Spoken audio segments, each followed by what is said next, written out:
A morning ritual for people who think deeply. Zen AM. Hey man, you talking today? Oh, ladies and gentlemen, it is that time again. Time for Zen AM. Start off with some breath work. What is good, everybody? It is a whole new week, y'all. Grand Rising. It's another episode of Zen AM. I'm your host, Nehemiah. We got Darian DTB Brooks. Welcome to the Zen AM morning show. This is our first episode ever, so if you're ever tuning in, we appreciate y'all. Definitely. It is Monday, April 6th. For those that forgot to pay your rent, yep. Going to send that extra $50 with them. I wonder going to send that extra $50 with it. I wonder if Jesus rose in 3 days, can they give us 3 more days? Y'all gave Jesus a buffer. Right. He has risen. That's I like that topic. We're going to talk about that today. That's what we're going to talk about today. I was going to go way left, but it wasn't even my day yet. It's always your day, man. It wasn't even my day yet. But yeah, I would love to talk about that because yesterday was Easter. Mm-hmm. And the resurrection of Jesus Christ has just become one of my most fascinating topics to research. Okay. And the stuff that I've been finding is just so compelling. It's like when you find some new information, you feel like you got to share it. It's right. So I've been texting people like, yo, you heard of this? You heard of this? Because my brain is just blown. My brain is blown off of this information. So Easter was a good time for just, me just to go in, and I think it was great. I spent time with family, which was dope. We'll talk about that too. But also I just spent time with the faith. Mm-hmm. With this new information I learned, it just sent me even deeper in the faith. So today, y'all, I think that's what we want to talk about. There's 2 things. What do you actually believe? And a lot of that has changed for us. And has what you believe changed over time?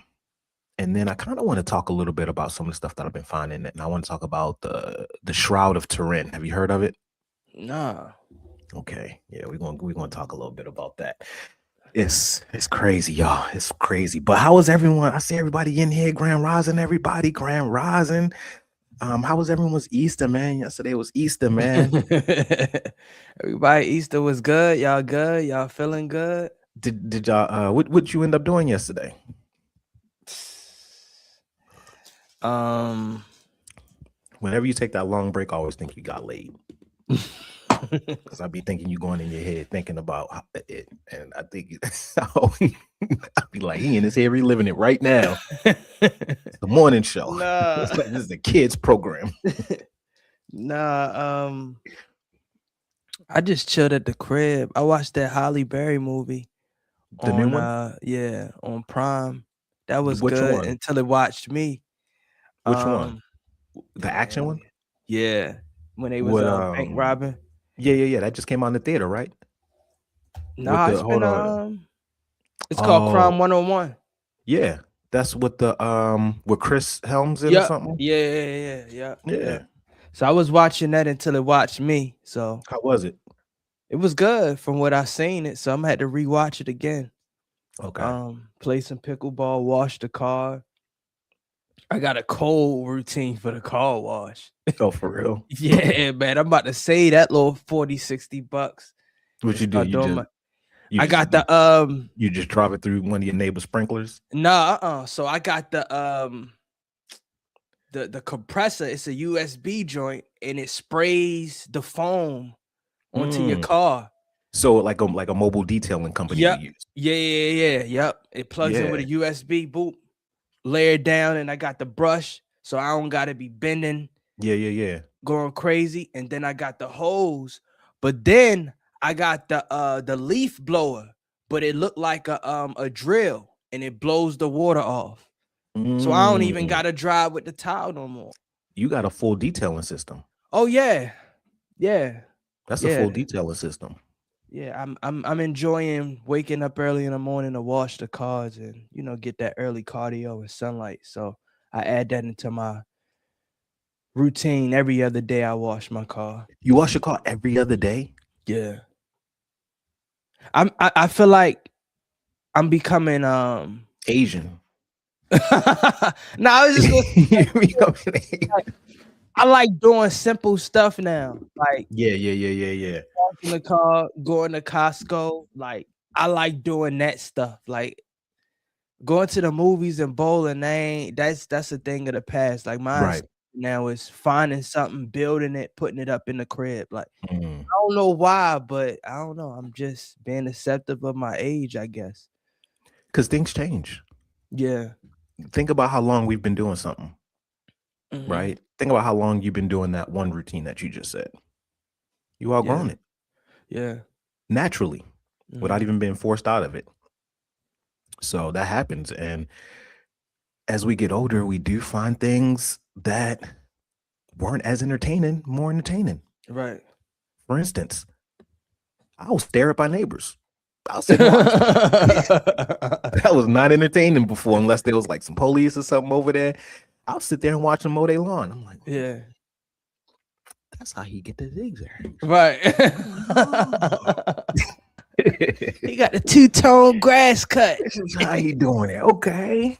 I see your style. Okay, he coming out with the snow. Okay, snow. Okay, he hitting it. Oh, got him. Then he hit the curb. Okay. So I feel you on that, man. One thing that I really love doing, I haven't been able to do while I've been traveling, but I love to sweep. I love sweeping, man. Yeah, I swept my garage this week too. That's that old Asian monk in us. Yeah. Waking up, sweeping the temple. Yeah. It's like a meditation thing. I gotta go to sleep with my place clean, Mhm. right? But when I wake up, I love to knock out a sweep. Like Mhm. you never see me going through the day with a dirty house. Right. Ever. I don't like to wake up in a dirty house. So I feel you on that. And I used to have a car washing business. For real? Yeah, I was 16. Dang, man. I had a You little did it car all, washing man. business, man. I had a little car washing business. And I would do all of the neighbors around Arlinda house. So I started with her house, and then I just started doing all the neighbors. And I used to clean the mess out the cars. And then she got mad at me because I would bring the cars to her house. She like, you running up my water bill. Oh, yeah. You got to do it at their house. And I was like, like, I That's get the it. point, right? I get it, but it's like we got a little system happening right here. Yeah. There's a system going on here. So yeah, that was the end of my car washing career. Dang. My little business. I had to pay more money in the water bill than I made. For real. I just been like, man, I'm only getting 20 for the car wash. How much? Right. 100 something for the water bill? You had to learn early on. Hey, these bills is real, player. Yeah, that's a fact. Yeah, you ain't do nothing with the family? Nope. Nope. My parents got new carpet installed, so that was a weekend trip. I had to move everything out into their a house? common area, yeah. While they laid carpet down. And you just can't tell. Shout out to my father, but you can't tell people nothing. They gotta go through it to see it. I'm like, this is the reason why I don't move anymore. I hire Right. movers. Yeah. Because for the 34 years that I've been on this earth, I've been traumatized by moving. So I told myself, when I get older, I'm not moving. That's one less necessity that I gotta worry about. Right. So I did that. I gave in, and I of course I helped them out this week. Okay. But yeah, I'm that was pretty curious. much it. Yeah, it's crazy. I'm with you on that whole moving thing. I think, and that's what money is about. Money isn't about just being rich. Money is about being able to automate or off-put the task that you don't want to do yourself. Mhm. Hence moving. Yeah. Like if you imagine how much, let's just say what your hour is worth. This is how we calculate buying back our time. This is how we calculate freeing up our time, not buying it back. Look at you. I was gonna say something too. I know. I felt it. I felt it. So if we are worth, I like to say my worth is way more because you can't get time back. But if we're worth, let's just say $250 an hour. Mm-hmm. Let's just say your time is worth $250 an hour, which is, I think, is very admirable. That's a low rate, knowing that you can't get time back. Right. It's going to take you what, 6 hours at minimum that one day just to move your stuff, not including packing up and anything. So you do the math. Like how it costs you more money to move yourself than it does for you to hire movers for $400. Yeah. It's Yeah. costing you way more because $250 in 2 hours, that's $500 you didn't burn Right. by you doing it yourself, because your hourly rate is worth $250. So in 2 hours, that's $500. In 4 hours, that's $1,000. Mm-hmm. So in 4 hours of you sweating and doing all that, you just spent $600 by not hiring movers for $400. Yeah. And this, That's the thing right there, that a lot of people is like, oh no, that's too much money. I could do that, but what you're doing is losing that time that you won't get back. right? You can do everything under the sun, but you can't get that time back that you're doing it. Yeah. Poverty people who don't understand money, they use time to save money. Mm-hmm. Rich people use money to save time. So you got to figure out what side you're on. Mm-hmm. If you're driving to the gas station 5 miles away because gas is 2 cents less, yeah, you're not really saving. Right. You're not really saving. It may appear that way, but you're not. Right. So that's the wave that I'm on right now. Spend as much money as I can to save time. I'll spend all my money to save time. Right. Right. If you ask a person on their deathbed, a multi-billionaire, and they got 2 weeks left, if you ask them if they would give every dollar in their bank to live longer, I guarantee they always say yeah.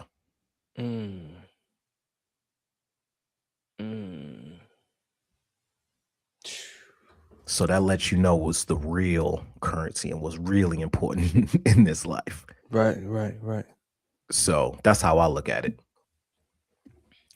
It's Monday, y'all. Look, look, man. We hitting y'all upside the head. I know y'all came here to talk about bunny rabbits that lay eggs and all that stuff. So I ain't mean to hit y'all over the head so hard, man.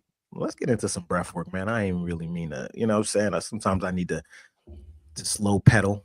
I know y'all be inching in the morning time, and here I come with the heavy theories, right? Just to mess y'all brain. He's like, this round, what do we believe? It's too much. It's Monday. Right. It's too much. Tell a joke. Tell a joke. All right, y'all, we're gonna get into some breath work. All right, y'all, we're gonna go ahead and just kind of knock out the energy from last. We just came through a lot of energy this week. We want to go ahead and brush it off, roll it out our shoulders. Coming into Monday, we're going to be able to just really be intentional with our week, being able to know exactly what we want to set for ourselves. Y'all ready? Deep breath in through the nose. Hold it. Out through the mouth.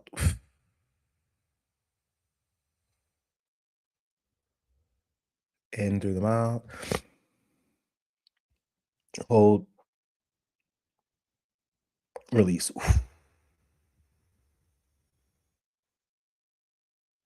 In. Hold. Release.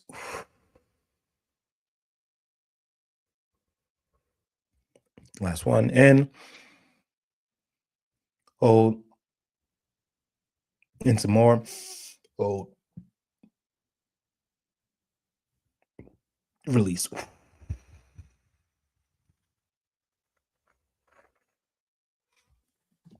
Rising class. All right, y'all, we are back. We got Darian. He's doing some research right now, but I wanted to tap in. Y'all know today we were kind of talking about a theme, right? So I just want to know, what do you still believe in?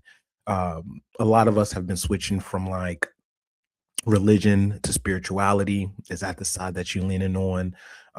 What have we been taught? right? That we still believe in, that now we're actually being taught something different and new things are starting to shine light on us. So now we're starting to believe things a little bit different. And, like, where does our faith versus evidence come into play? So those are kind of things, like with Easter coming by. I think Easter is probably, now that I've been doing much more research, is probably one of the biggest holidays, right? If we really look at the importance of it. That's why I wanted to kind of bring up the Shroud of Turin. But Easter is one of our most important holidays because if everything that I've been reading is true, right, the resurrection done on Easter is probably one of the most miraculous experiences that we've ever had.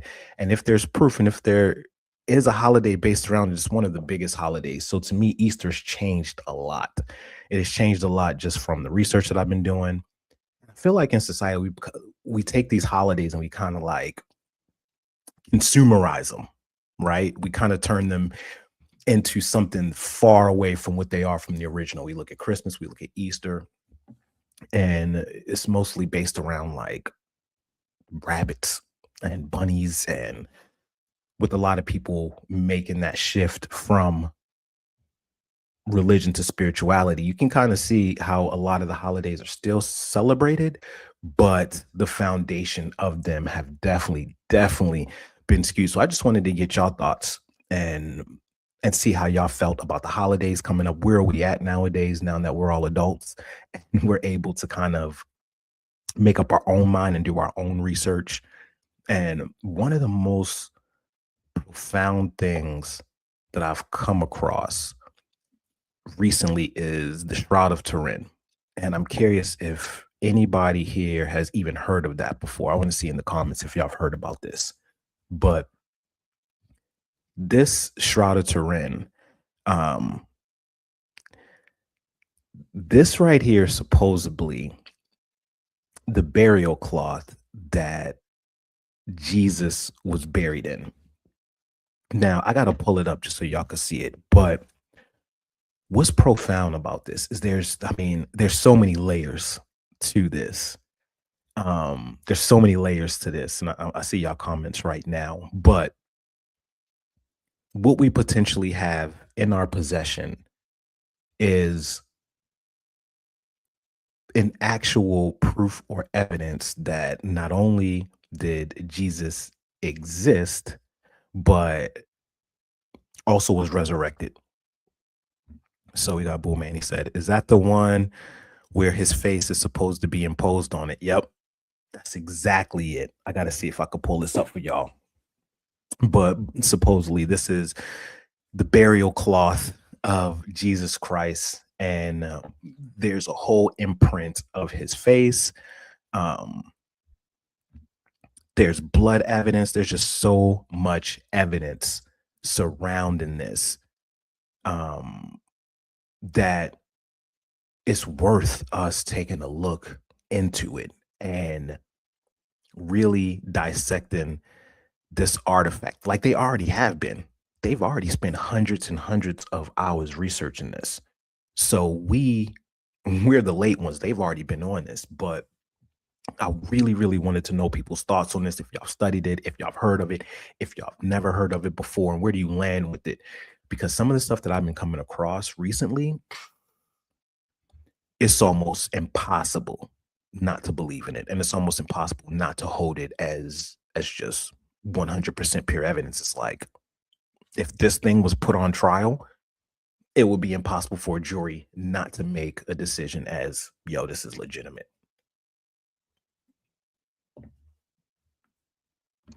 He says it holds his DNA, and that's why they have 23andMe. So Anthony on it.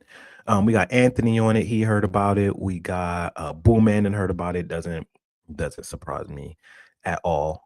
Boom Man and heard about everything. That's a wise brother. She said it's just a fact Jesus existed. Well, yes, it is a fact that Jesus existed, but it would also be a fact that the resurrection not only did he exist, can you pull up an image of the Shroud of Turin? Not only did he exist, but he also resurrected. So that is even more compelling, because most history and most historians will agree that Jesus of Nazareth was a real person, right? They all agree. And a lot of historians even use the Bible as a historical reference. So that alone is crazy. So I think that there's evidence out there, that support the fact that, that Jesus existed. But this artifact would prove that the resurrection happened. And that's an even bigger thing to deal with, because we could have had a person like Jesus of Nazareth who existed, who was doing X, Y, and Z, but the resurrection is different. She's saying Lazarus. Well, he brought Lazarus back from the dead, right? He didn't. He brought him back from the dead. What was it, after like 3 or 4 days or something? After the body should have already been stinking and decomposing and stuff. So I think that was huge. And I think him resurrecting as well, obviously defying death himself, but also the suffering and everything that he went through, and the purpose of his death was the thing that was huge. Were you able to find it? I'm looking for it right now. It's Shroud,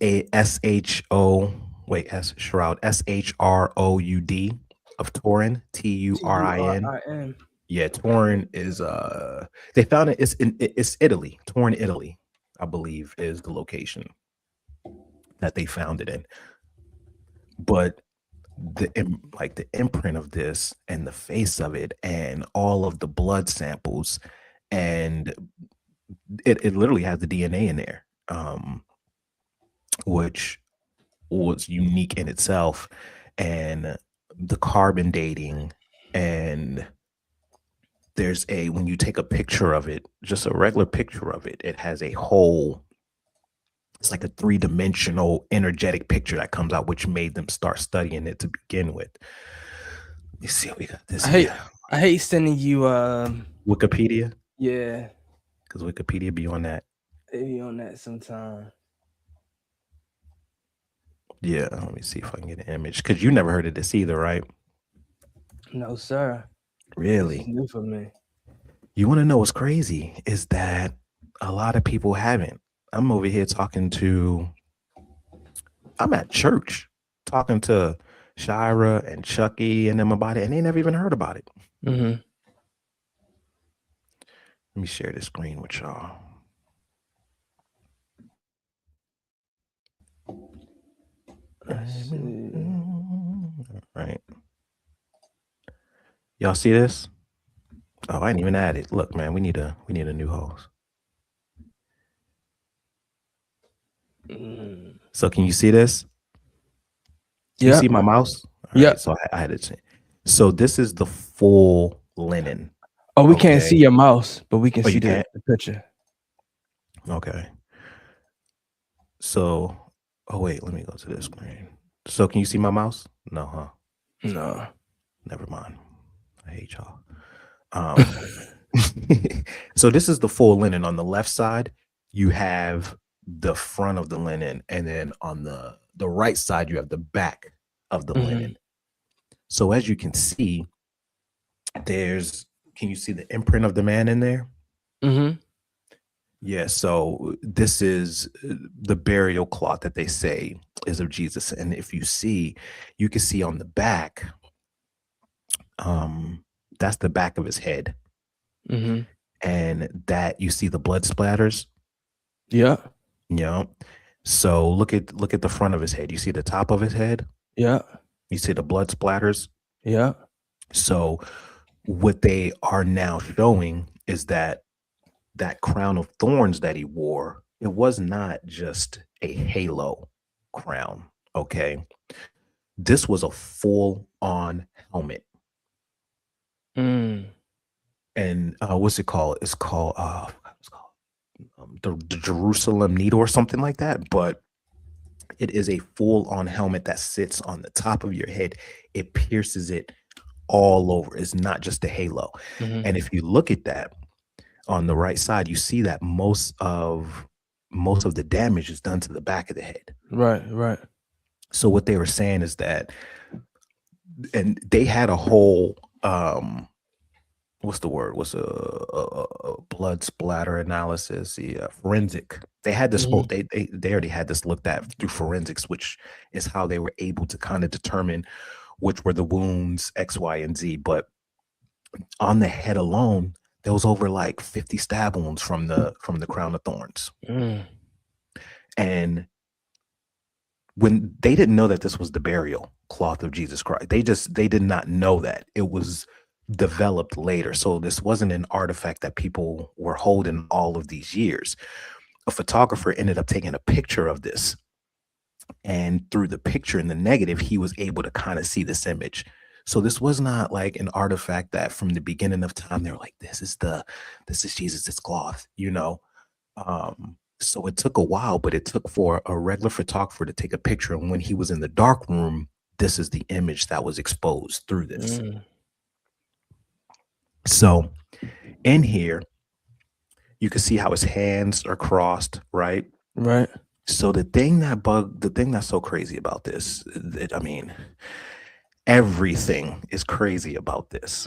But one, this thing is, you can see in both of the images, all of the places where he was lashed, where he was stabbed, all of that. You can see the blood spatter and all of this.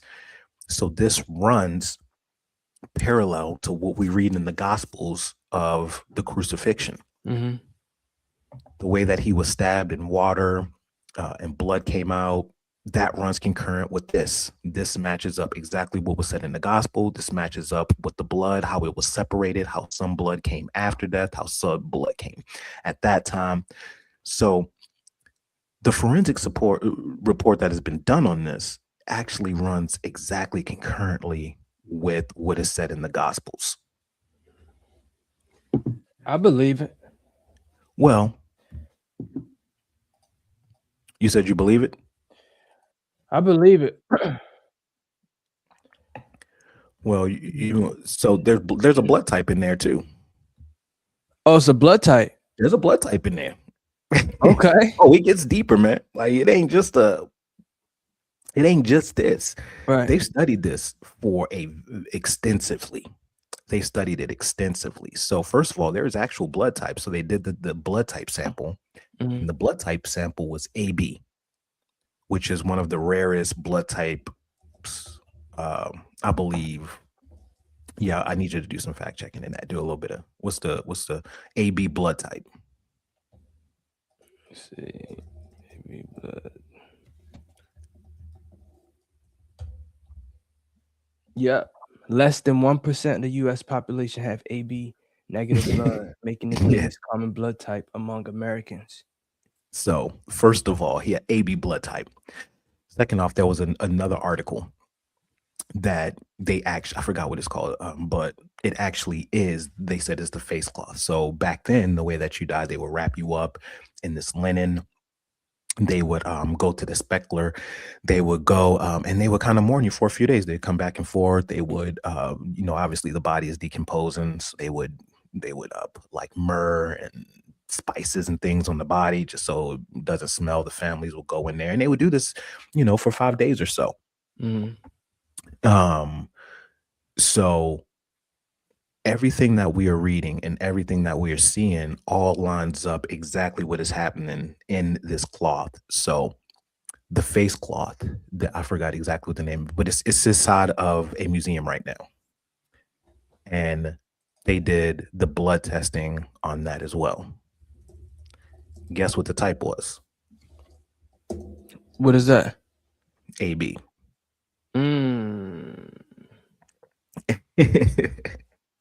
You're right. It's the cloth is located in St. John the Baptist in Turin, Italy. What, this cloth or the face cloth? That cloth. So they took this cloth. Wait, it's in Italy right now? I thought, did the Catholic Church take it? So they used to put this on display because a family owned this. And then a family owned it for a while. Then it was transported to another rich family, I believe. And then at some point, it ended up in the hands of the Catholic Church. So Yeah, the it seemed Catholic like they Church got it. might have it right now. And if the Catholic Church is not going to put it back on display. They're also not going to allow any of the carbon date testing to be happening to get an official date. So these are just all small things, right? Mhm. The image, they have no idea how this image was able to be placed on this thin cloth. We got to think, this is linen. This is linen. This is a very, very thin cloth. And this image, let me see if we can find one that is a little bit more. This image is right in there. Okay, you see this one? Look at that. Yeah. Oh, look at that. Like, this is inside. This is on the cloth, yo. So this is imprinted on this cloth. And then, this is a better one for the blood. You see all the lashes? Look at this. Oh. You see this? Remember on the crucifixion, they talked about piercing his rib and water and blood came out. You can see that right there on the right side, on the left cloth. You see that big blood splatter under the rib? Wow. Yep, I see it. So you see all of the lashings. So before the crucifixion actually happened, they took him to, was it Pontius Pilate? And, they tortured him. And before he even got to the cross or anything, he was already badly tortured from the weapons that they were using. I want you to look at where the wrist is. You see where the wrist is? Mm-hmm. Look at that blood splatter right there. Yeah. Look at how thick that spot is. Now look at the feet. Go down to the feet. Look at that blood splatter. Is his feet? It's on the right side, right? Yeah. So the left, the right. No, the left side. Left side. Go I to the see left it. I side. see The it. left I side see is it. the front, and then the right side is the back. So if you look to the left side, all the way down towards his feet, look at how big that blood splatter is. Yeah. Right where he would have been crucified at. This is not science, y'all. This is not anything but a miracle. Mm-hmm. You can imagine how much they've tried to study this, right? You can imagine they've already tried to debunk it. They've spent countless hours studying this, and they have not been able to come up with any answers. That image that is sitting on there, they cannot duplicate it to this day. We don't even have the technology. There is no way that image, the way that it is able to be put on that linen. It wasn't painted. It wasn't carved. It wasn't lasered. It wasn't any of these things. It is only about it's like very, very thin. It's very thin on the linen. So it would have seeped through. Mm-hmm. So they don't even know how this image was put on here. They have not been able to replicate this even to this day. So 1 of 1. Yeah. So what they're saying is that the way that this image was imprinted, it would have had to take almost similar to a nuclear explosion. So what they're saying is that for this to be imprinted on here, it took over 4 billion volts of energy to be able to get this, to be able to be imprinted. It's like almost like a flash, right? But if the flash was too long, it would have scorched it. Mm-hmm. So it had to be like a fraction of a fraction of a fraction of a second for that. It had to be like that, but even quicker. Mm-hmm. So what they're connecting this to is that this was the moment of the resurrection. That that is the moment of him coming back into the body and being resurrected. That is the bolts that were taken, almost like a flash, or like I said, it would take the energy of like a nuclear weapon to be able to cause that amount of energy, propulsion, and explosion. Dang. this is barely scratching the surface of all of the evidence that they have piled up over this. This is just barely scratching the surface. You got to understand that scientists have been studying this for years. No, they haven't studied it in a while, obviously, because we don't have access to it. But you got to understand, this is not just something that religious freaks found and just started worshiping. Right? This is something that has been put through the ringer as far as testing goes, as far as all of that goes. And to me, it's probably one of the most fascinating things connected to it, because there's so much more that is so deep that goes into this. Because then it connects the Bible, then it connects like Jesus, like all of it is all connected. It's mind-boggling. Like, I could go down the rabbit hole even more, but what they used to do is they used to put the bones like it would be a box of bones. So once the body decomposed, all of that, they would take the body, they would put the bones inside of a box, and they would put it up against the wall. So Jesus had a brother, and in the Bible it says, even his brother didn't believe that he was the Son of God. Right. Can you imagine if all of a sudden your brother started saying he was the Son of God? It would be a little tough. It would be hard to imagine. Yeah, right? Most definitely. You'd be like, you got to show me a lot of miracles.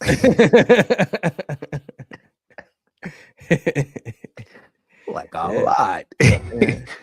So that was the same with Jesus' brother. Like, I know Jesus. Right. The Son of God? What? Yeah. So what's compelling about that is that while Jesus was around, that was it. Like, his brother don't believe him. His brother was like, this is Jesus. No one believed them really like that. But then all of a sudden, his brother becomes one of the biggest pushers of the gospel. So much so that when he died, they still have his brother's bones. And they never do this, right? They have David. Like, normally the bones would just say the person. But on his bones, it says David, brother of Jesus. They got Jesus's brother's bones, yo. Where is it located now? I gotta. Is it still in Jerusalem? Is it Israel? It's I think it's one of them. Oh, look, it's like the Mount Olives, where they do the bone. Where's it at? We need that.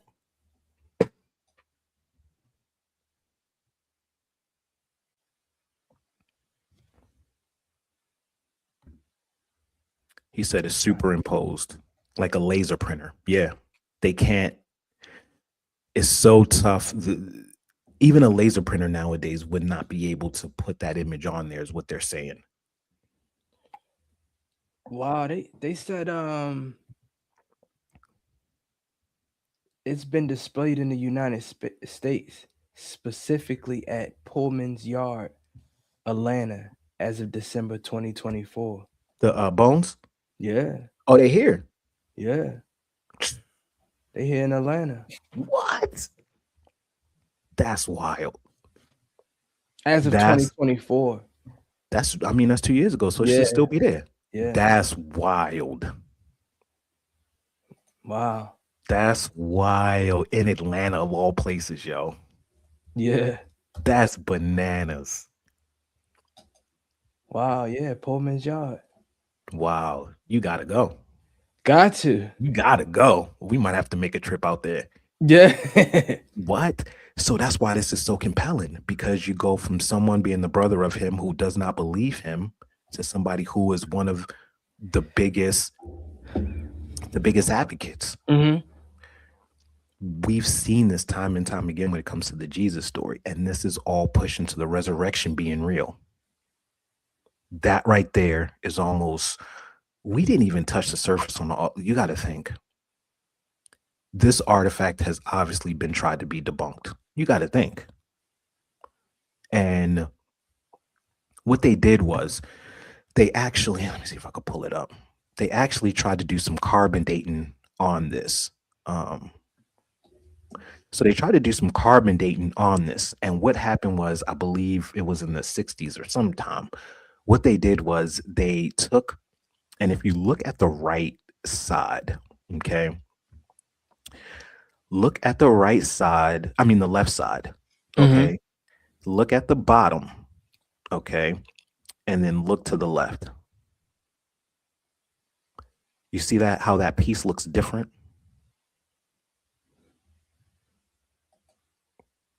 Yeah. So what they did was, when they did the carbon dating on it, they took a piece from the corner. But this is fine linen.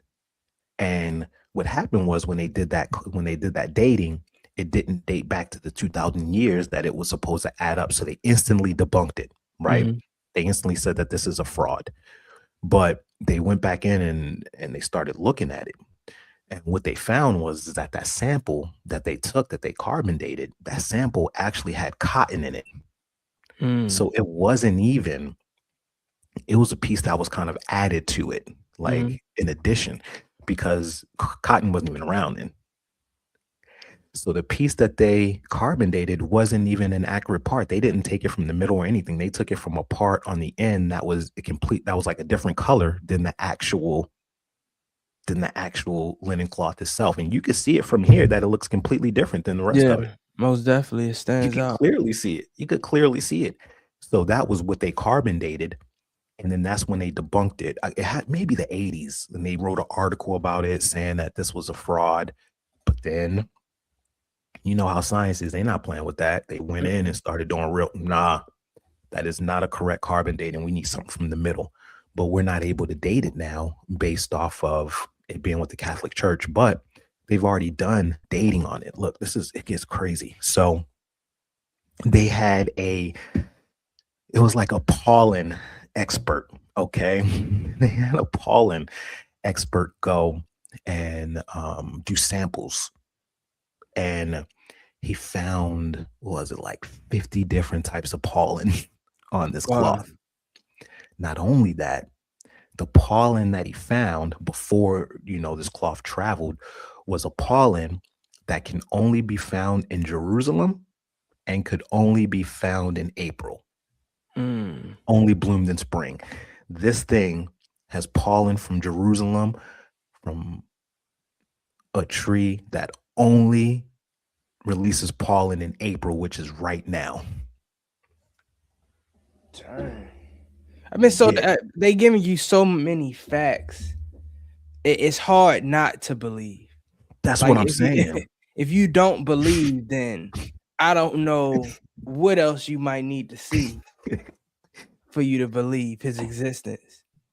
It's so conclusive. That's what I said. If this was a trial, it's a no-brainer trial. It's like, this is a slam dunk trial. But because it's based on religion and stuff, it won't be. It won't be a slam dunk. So this thing has pollen. This thing has blood samples. The blood samples are aligned with everything that was said in the gospel, with how the crucifixion took place.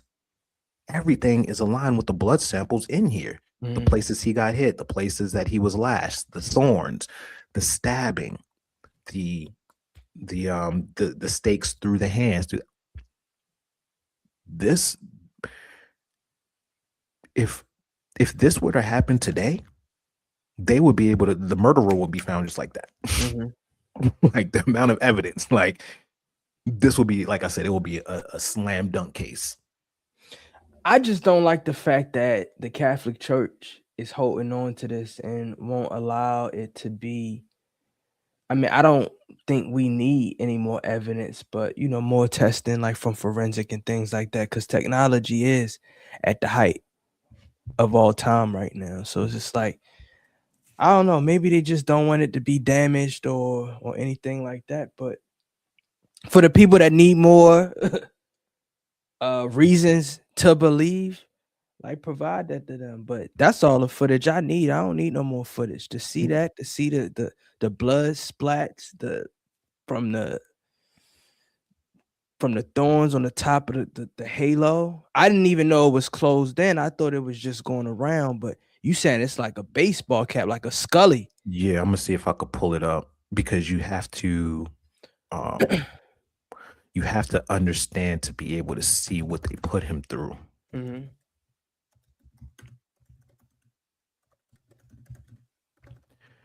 And we see like for real, like, oh, let me show you this right here.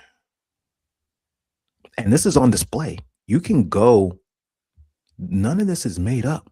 You know, here in America, we don't have a lot of we got the bones of Jesus, brother. Like, look at this. This is what the crown of thorns looked like. It was not just that small halo that you saw. Yeah. Now, if you look at the blood splatters, tell me this isn't concurrent with that. Tell me that those don't look similar. Most To where definitely. the back of the head, remember the back of the head? Like this is what it looks like. Mm. So the image that we have of just that little halo, that's cute and all, but nah, this is what that man went through. Yeah. This right here.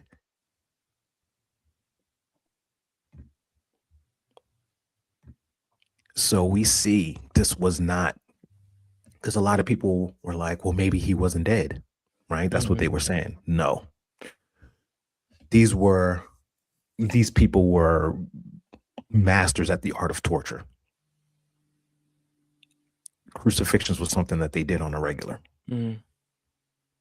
This was something they did on a regular. So they wouldn't have botched a crucifixion. They wouldn't have mistaken somebody for dead who was alive.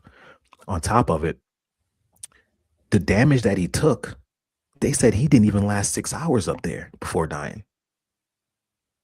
So if we look at the story, it kind of runs like daytime and then nighttime,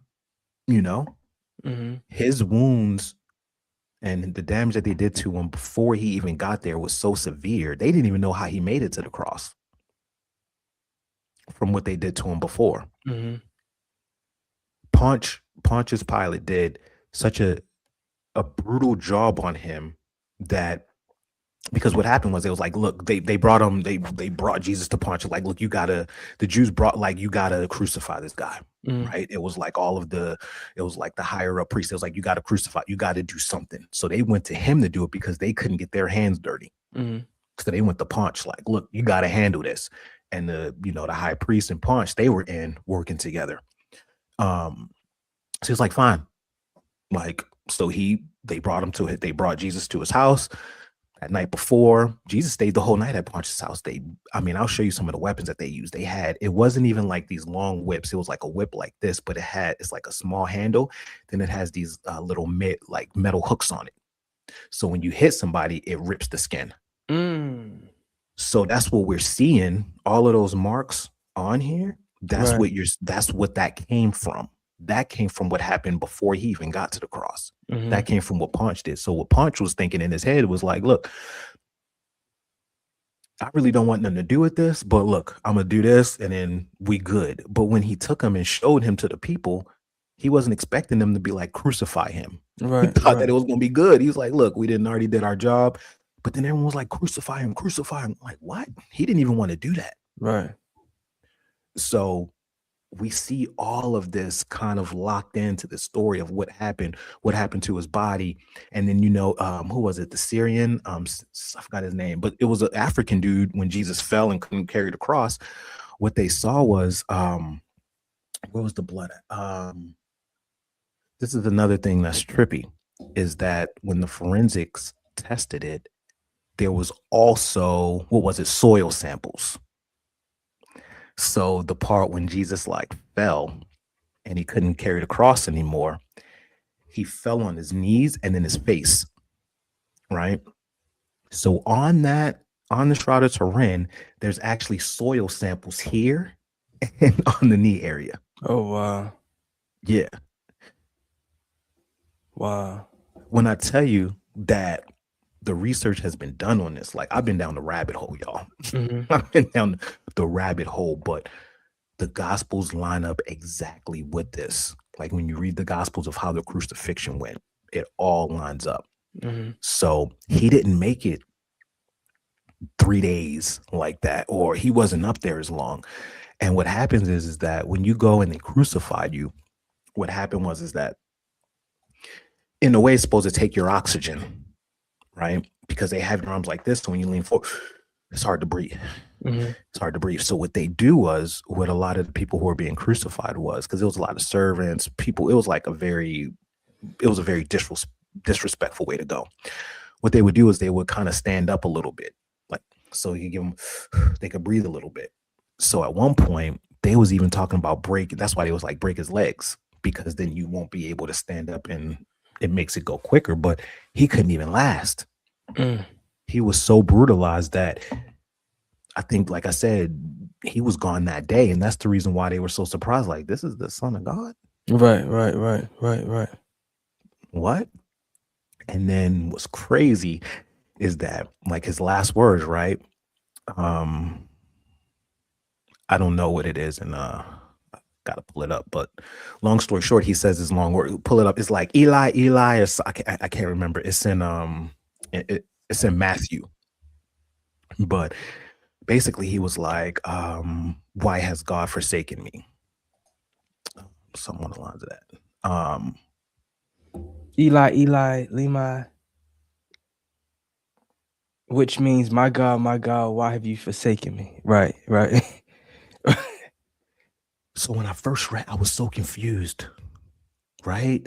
Like we all are. Like, that doesn't sound like something that the person who is claiming to be the Son of God would say.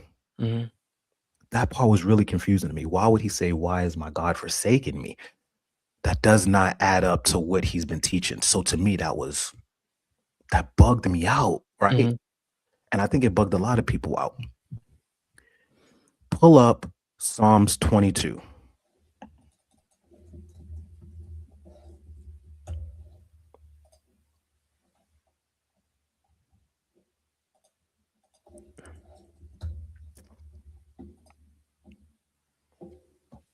My God, why hast thou forsaken me?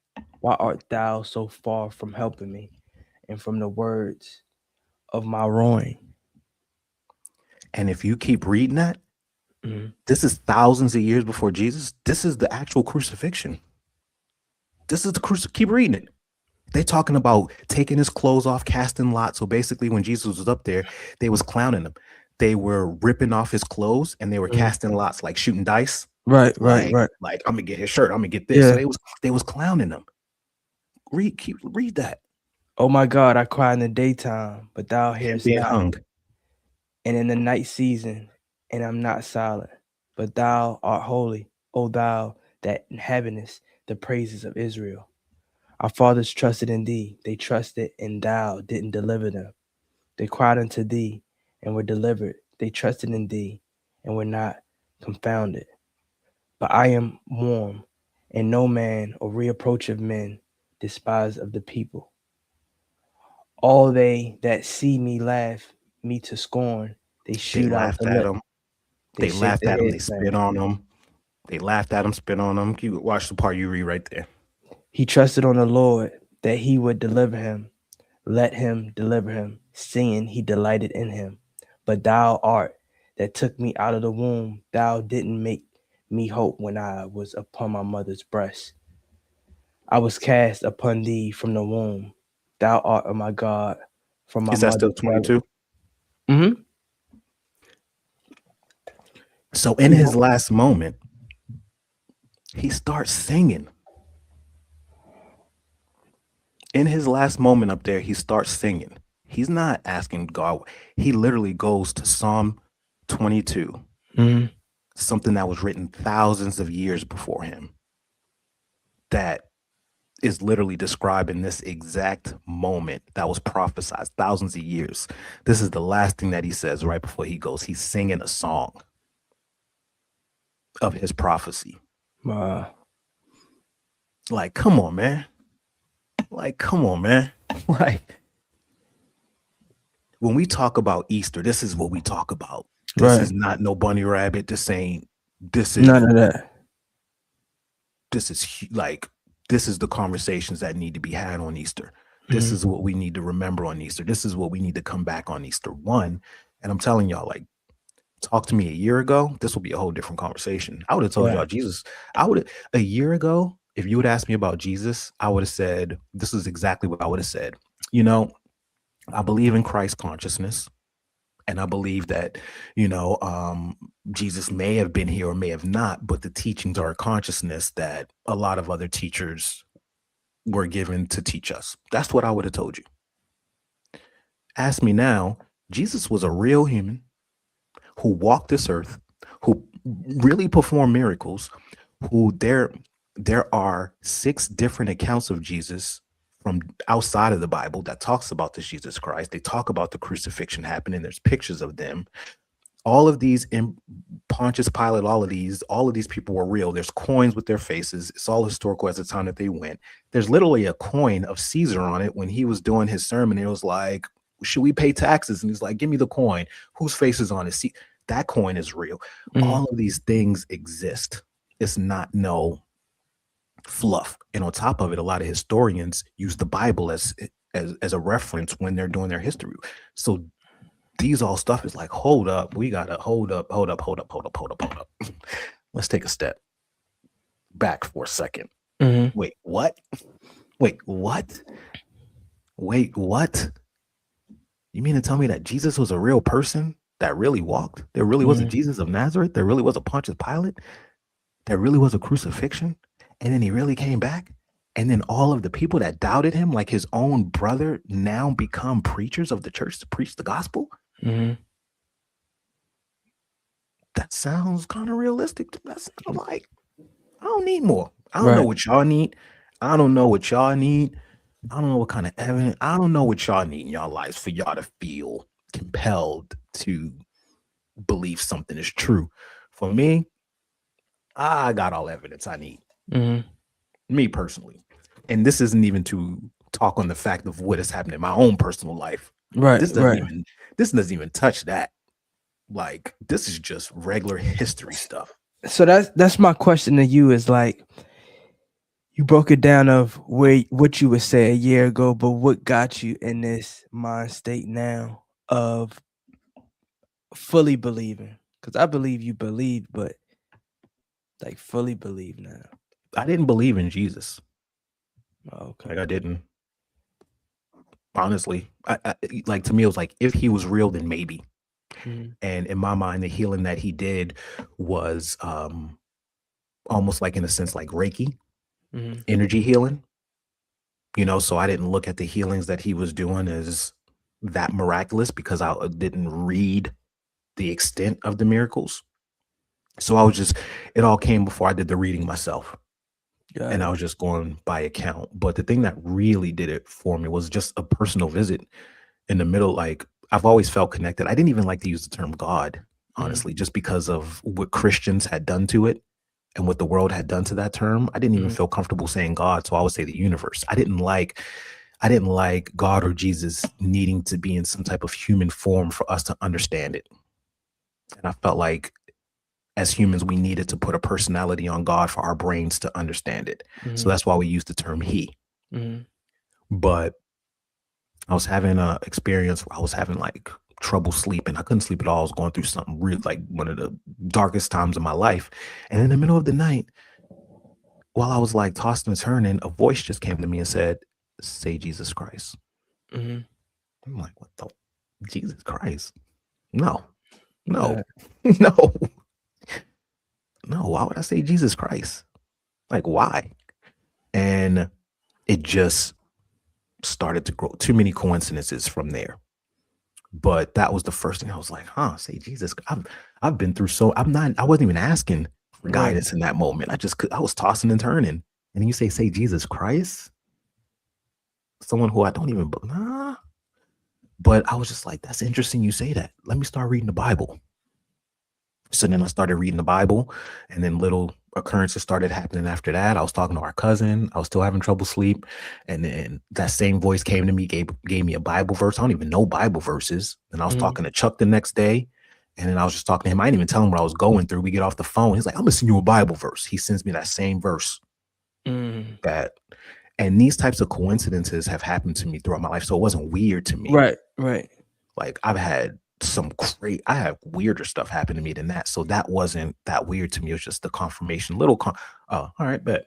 So I'm not crazy. Sometimes you just need that. Okay, I'm not crazy. Yeah. So that's what it was for me. It wasn't even this whole physical stuff. But once that happened, I go into research. I don't just take anything for face value. So I started reading the Bible, and I started on the Gospels, and I was like, oh, Jesus is different than what I thought.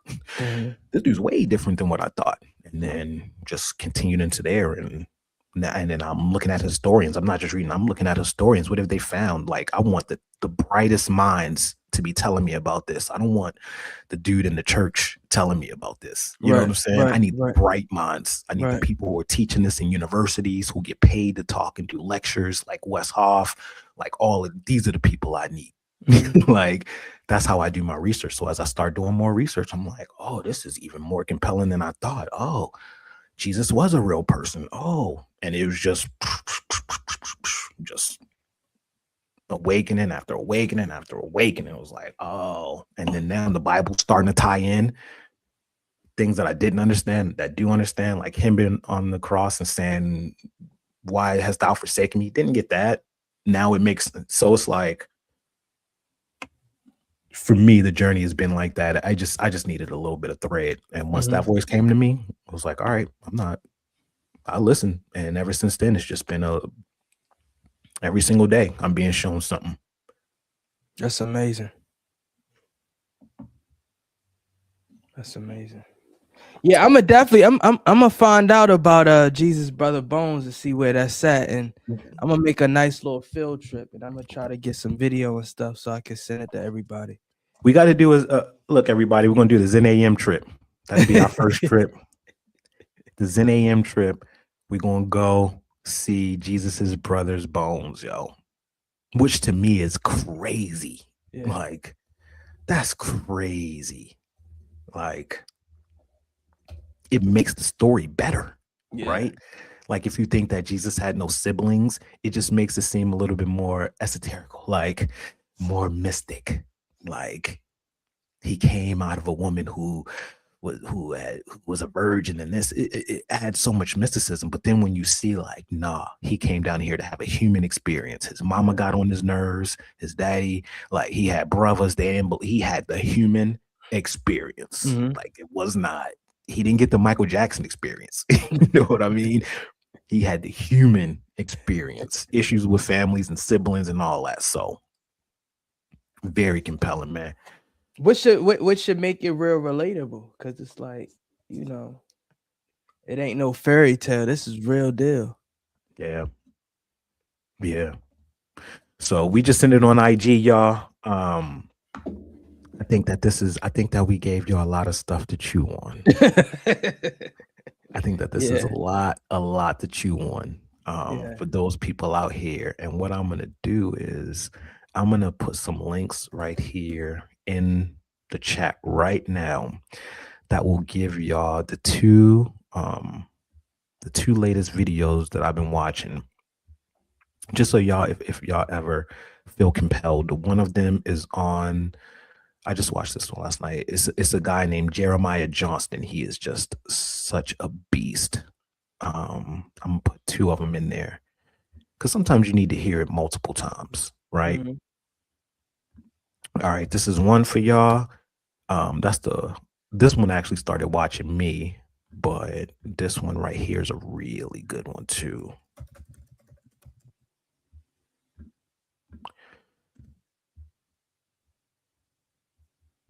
And if y'all, and Carson Tucker is starting to have a lot of people. Tucker Carlson, my bad.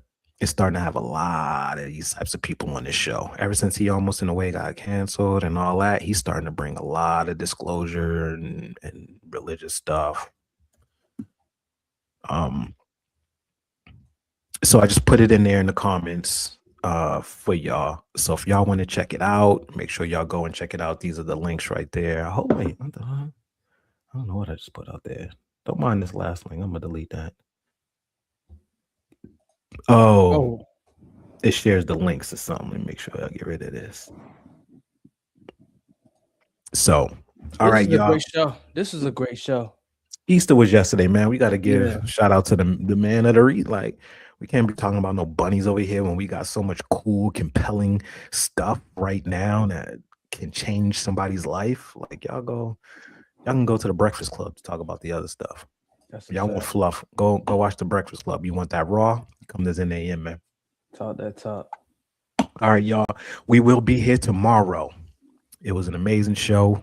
Like I said, this is so much for y'all to chew on. Anybody who watches these videos, let's talk about it tomorrow. We'll bring it up just a little bit. I would love to hear y'all thoughts.